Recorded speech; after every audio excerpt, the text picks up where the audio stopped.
Hello friends, आज के इस वीडियो में हम बात करेंगे वेरिएबल, कॉन्स्टेंट्स और कीवर्ड के बारे में। सी लैंग्वेज के टोकन्स के बारे में इससे पहले भी मैंने अपने एक वीडियो में बात की थी। उस वीडियो का लिंक मैं अपने डिस्क्रिप्शन में दे दूंगी। आप उसमें चेक कर सकते हैं कि टोकन्स सी लैंग्वेज में क्या होते हैं। उसमें हमने बात की थी आइडेंटिफायर्स, कैरेक्टर सेट और इन सभी छोटी छोटी यूनिट्स के बारे में। तो अभी हम वेरिएबल, कांस्टेंट और कीवर्ड्स को थोड़ा डीपली समझ लेते हैं, थोड़ा अच्छे से समझ लेते हैं। तो सबसे पहले मैं बात करूंगी वेरिएबल्स की। वेरिएबल क्या है? किसी भी प्रोग्रामिंग लैंग्वेज में जो वैल्यूज हैं उन्हें स्टोर करने के लिए वेरिएबल्स की नीड होती है। वेरिएबल वो मेमोरी एरिया है, वो मेमोरी एड्रेस है जिस पर हम किसी वैल्यू को स्टोर करेंगे। तो ये वेरिएबल्स जो मैंने आप लोगों को डेटा टाइप के बारे में बताया है, तो डेटा टाइप के अकॉर्डिंग इस वेरिएबल को हम लेते हैं और उसमें उस डेटा टाइप के अकॉर्डिंग वैल्यू को स्टोर करते हैं। फॉर एग्जांपल, अगर हम इंटीजर टाइप का एक वेरिएबल ए लेते हैं तो इसमें हम इंटीजर टाइप की एक वैल्यू को स्टोर करवा सकते हैं। इसी तरह से मैंने आपको बताया था कि डेटा टाइप सी लैंग्वेज में बेसिक जो है इंटीजर, फ्लोट, डबल, कैरेक्टर। तो अगर हम कोई वेरिएबल कैरेक्टर टाइप का लेते हैं और मान लीजिए मैंने उसके अंदर एक ए नाम का वेरिएबल लिया, तो मैंने उसके अंदर एक वैल्यू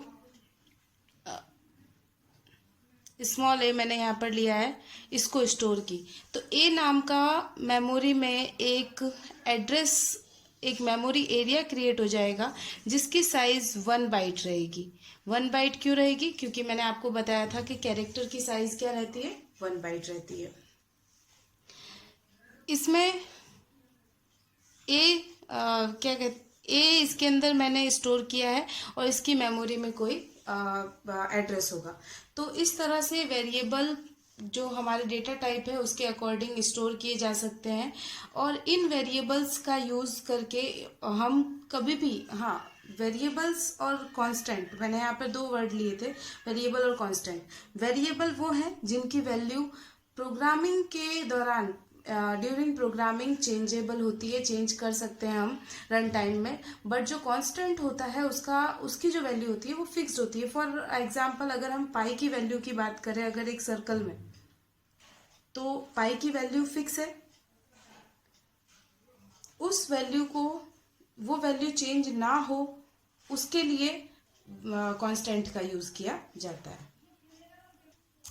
एक वेरिएबल को डिक्लेयर करने के लिए आइडेंटिफायर्स के उसी सारे रूल्स को फॉलो किया जाता है। जैसे कि मैंने आपको बताया था कि वेरिएबल के नेम में लेटर्स, आइडेंटिफायर के बारे में बताया था कि आइडेंटिफायर में लेटर्स, अल्फाबेट्स और नंबर्स एंड अंडरस्कोर होना चाहिए। तो उसी तरह वेरिएबल में भी सेम थिंग है।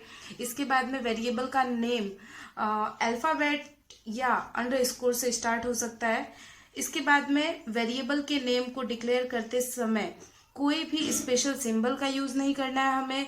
वेरिएबल के नेम में वाइट स्पेस का यूज नहीं करना है, स्पेस का यूज नहीं करना है। इसके बाद में कीवर्ड कोई भी नहीं होने चाहिए वेरिएबल में। फॉर एग्जांपल, अगर मैं लिख देती हूँ इंट और यहाँ पर भी मैंने लिख दिया इंट, तो अगर इस तरह से हमने एक वेरिएबल बनाया तो हमारा जो कंपाइलर है इसको सही से आइडेंटिफाई नहीं कर पाएगा और एरर जनरेट करेगा। अपर केस और लोअर केस दोनों को इसमें अलग अलग माना जाएगा। जैसे कि मैंने आपको यहाँ पे बताया कि मैंने यहाँ पर ए एक वेरिएबल लिया है कैपिटल में, और यहाँ पर अगर मैं कोई और वेरिएबल इंट ए ले लेती तो इसमें और इसमें ये दोनों अलग अलग वेरिएबल माने जाएंगे। और अगर ये कैरेक्टर में भी होता तब भी ये अलग अलग वेरिएबल ही माना जाता। इसके बाद में वेरिएबल के नेम के लिए कुछ कंपाइलर के थ्रू 31 कैरेक्टर्स प्रोवाइड किए जाते हैं और ये मैक्सिमम कैरेक्टर्स होते हैं इसके लिए, जो वेरिएबल के नेम देने के लिए यूजफुल होते हैं। इसके बाद में हम बात करेंगे कांस्टेंट की। इससे पहले कुछ वेरिएबल्स मैं आपको बता देती हूँ जो इसमें आपको पता चल जाएगा कि कौन सा एक्सेप्टेबल है और कौन सा एक्सेप्टेबल नहीं है। यहाँ पर मैंने कुछ एग्जाम्पल्स लिए हैं। इंट अंडरस्कोर ए अंडरस्कोर 1, तो मैंने आपको बताया था कि स्टार्ट एक अल्फ़ाबेट से होना चाहिए, और एक स्पेशल सिंबल हो सकता है जो कि अंडरस्कोर ओनली यूज़ हो सकता है, और डिजिट्स का यूज़ होता है, तो it's perfect. 1A, it cannot be start with a digit, so it's not a variable declaration proper. And underscore p, ये हो सकता है। int a space b semicolon, नहीं हो सकता है। int float, float एक कीवर्ड है, so it's not applicable. int $b, ये भी नहीं हो सकता है। तो इससे आपको समझ में आ गया होगा कि एक वेरिएबल किस तरह से हमें डिक्लेयर करना है। नेक्स्ट हमारा टॉपिक है कांस्टेंट। ऐसी फिक्स वैल्यू जिसका प्रोग्राम के एग्जीक्यूशन में चेंज नहीं हो सकता है। फिक्स वैल्यू है, नाम से ही कि वो फिक्स वैल्यू है, तो उसका प्रोग्राम के एग्जीक्यूशन के बीच में कोई भी चेंज नहीं होगा। सी लैंग्वेज में कुछ जो कांस्टेंट डिफाइन है वो अकॉर्डिंग टू डेटा टाइप है सारे, जैसे कि कोई इंटीजर टाइप का कांस्टेंट है, कोई फ्लोटिंग टाइप का कांस्टेंट है, तो कोई कैरेक्टर टाइप का कांस्टेंट है। तो इस तरह से कांस्टेंट के कुछ टाइप्स हैं। इसको हम फॉलोइंग तरह से एक बार कैटेगराइज करते हैं। चलिए, तो अब हम बात करते हैं कांस्टेंट के बारे में। इसमें सबसे पहले न्यूमेरिकल कांस्टेंट, फिर कैरेक्टर कांस्टेंट, और फिर बैकस्लैश कैरेक्टर कांस्टेंट, जिसमें फर्स्ट है न्यूमेरिकल कांस्टेंट। न्यूमेरिकल कांस्टेंट में ये कुछ कांस्टेंट है इंटीजरल और रियल। जो मैंने आप लोगों को डेटा टाइप में बताया था उसी तरह से यहाँ पर इंटीजर और रियल टाइप के दो कांस्टेंट हैं। इन कांस्टेंट में, इंटीजर कांस्टेंट में जो डेसिमल, ऑक्टल और हेक्साडेसिमल कांस्टेंट है, इसमें ये डेसिमल से हम स्टार्ट करते हैं। डेसिमल में जो भी 0 to 9 डिजिट्स हैं, वो सारे डिजिट्स के कांस्टेंट यहाँ पर हो सकते हैं। उन सारे डिजिट्स को हम स्टोर करवा सकते हैं। इसके बाद में ऑक्टल है, तो ऑक्टल में 0 to 7 डिजिट्स का यूज़ किया जा सकता है। और इस नेक्स्ट हेक्साडेसिमल है, तो हेक्साडेसिमल में 0 to 9 A to F alphabets का यूज़ किया जा सकता है। तो मैं आप लोगों ने नंबर सिस्टम अगर पढ़ा होगा तो आपने देखा होगा कि 4 टाइप के नंबर सिस्टम होते हैं, decimal, binary, decimal, octal and hexadecimal. जिसमें बाइनरी में 2 डिजिट से 0 and 1, डेसिमल में 0 to 9, ऑक्टल में 0 to 7, हेक्साडेसिमल में 0 to 9 and A to F।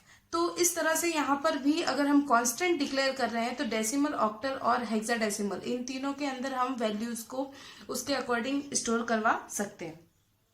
फिर हम इसके लिए एक छोटा छोटा एग्जाम्पल ले लेते हैं। जैसे कि अगर हम डेसिमल के अंदर स्टोर करवा रहे हैं किसी तरह का कोई वैल्यू, तो हम इस तरह से कॉन्स्ट कीवर्ड, फिर उसके बाद में हम इंट,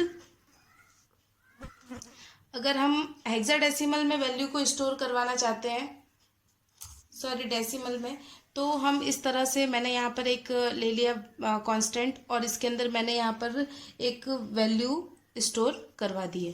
तो ये जो वैल्यू है ये ए नाम के कांस्टेंट के अंदर इजीली स्टोर हो जाएगी। फिर ऑक्टल है, तो यहाँ पर जैसे कि मैंने 8 and 9 लिया है, तो अगर हम किसी ऑक्टल के नंबर को स्टोर करवाएंगे तो यहाँ पर 8, 9 नहीं हो सकता, 0 to 7 के बीच में ही नंबर हो सकते हैं। इसके बाद में अगर हम हेक्साडेसिमल की बात करें तो इसके अंदर हम हेक्साडेसिमल में A to F भी ले सकते हैं। इसके बाद में इन हेक्साडेसिमल, ऑक्टल और इन डेसिमल, इन सभी नंबर सिस्टम को डेटा टाइप के अकॉर्डिंग किस तरह से एक्सेस किया जाएगा, उसके लिए कुछ कंट्रोल स्ट्रिंग्स है जिसके बारे में मैं आपको नेक्स्ट वीडियो में बताऊंगी। इसके बाद में बात करते हैं हम रियल कांस्टेंट की। रियल कांस्टेंट वही है, पॉइंट वाले जो नंबर से जो फ्लोटिंग पॉइंट कांस्टेंट होंगे उसी को रियल कांस्टेंट कहा जाएगा।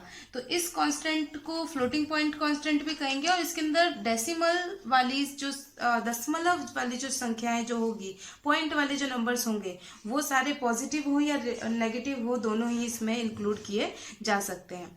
नेक्स्ट है हमारे पास में कैरेक्टर कांस्टेंट। कैरेक्टर कांस्टेंट में एक है सिंगल कैरेक्टर कांस्टेंट और एक है स्ट्रिंग कांस्टेंट।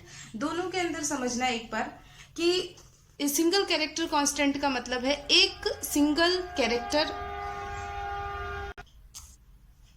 एक सिंगल कैरेक्टर को ले सकते हैं, सिंगल कैरेक्टर को स्टोर करवा सकते हैं। जैसे कि मैंने आपको कैरेक्टर कांस्टेंट के अभी मैंने आपको जब वेरिएबल बताया तो उसमें मैंने एक कैरेक्टर नाम का डेटा टाइप लिया था।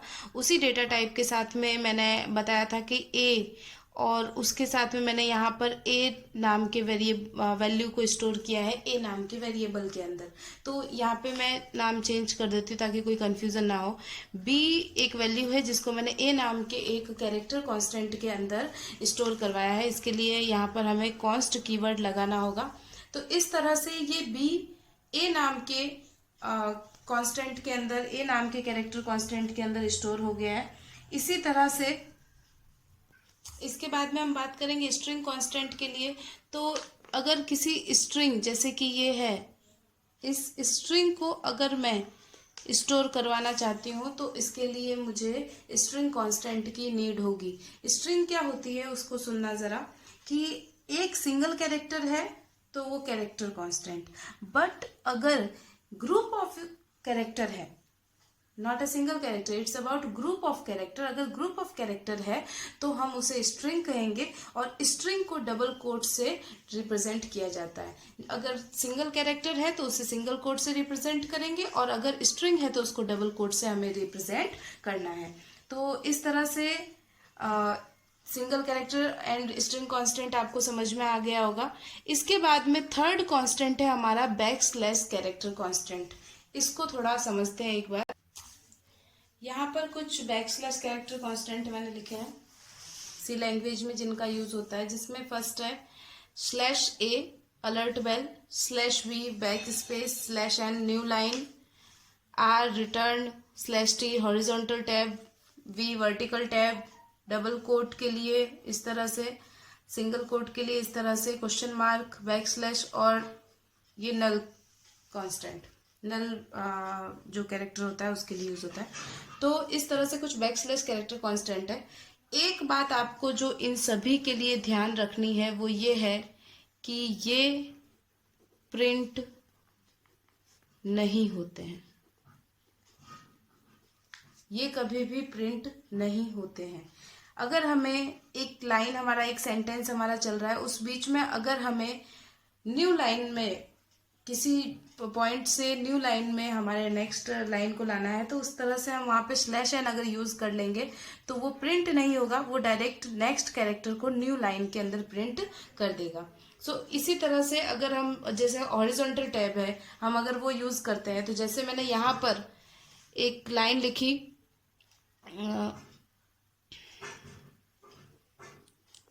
व्हाट आर यू डूइंग, अगर मैं यहाँ पर इन दोनों वर्ड्स के बीच में हॉरिजॉन्टल टैब लगा देती हूँ तो ये कुछ इस तरह से प्रिंट होगा, व्हाट आर